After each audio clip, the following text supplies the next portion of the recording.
À l'Assemblée nationale, on évoque le dépôt de la proposition de loi modifiant et complétant l'article 130 alinéa 2 du Code du travail pour garantir la totalité de la rémunération due à la salariée pendant son congé de maternité. L'initiative est du député national Éric Tchikouma qui estime que ce texte de loi vise aussi à valoriser les droits du personnel féminin, surtout son autonomisation financière pendant la période où elle est en inactivité. Genré et dévoué à l'épanouissement socio-professionnel de la femme congolaise, surtout en ces mois de mars, mois dédié à la célébration des droits des femmes, le député national Éric Tchikouma propose la modification de l'article 130 du Code du travail pour garantir la totalité de la rémunération due à la salariée qui prend son congé de maternité. L'élu du peuple a déposé sa proposition de loi modifiant et complétant le Code du travail en vigueur en RDC ce lundi au bureau de l'Assemblée nationale. Nous pensons que ces textes devra bénéficier d'un soutien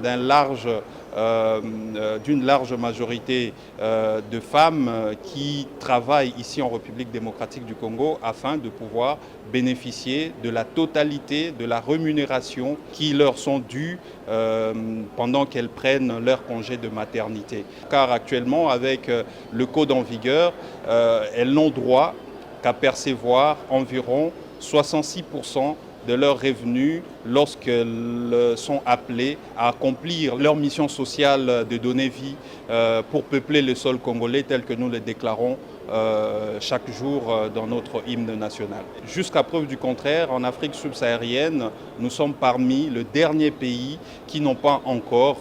consacré la totalité de la rémunération due à la femme qui prend son congé de maternité. Cette modification concerne particulièrement l'article 130 alinéa 2 du Code du travail en y insérant le droit à la totalité de la rémunération due à la femme salariée durant son congé de maternité en lieu et place de seulement du 2/3 comme c'est le cas actuellement au pays.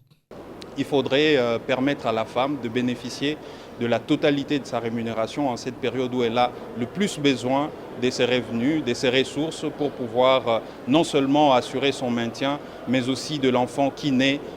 pour l'intérêt de la nation. Le député national, Éric Tchikouma, a aussi renseigné que le président Christophe Mbosso et Bahati Lukwebo sont sensibles sur les réflexions axées sur les droits de la femme congolaise, tout comme le président de la République, Félix Antoine Tshisekedi Tshilombo, champion de la masculinité positive en Afrique.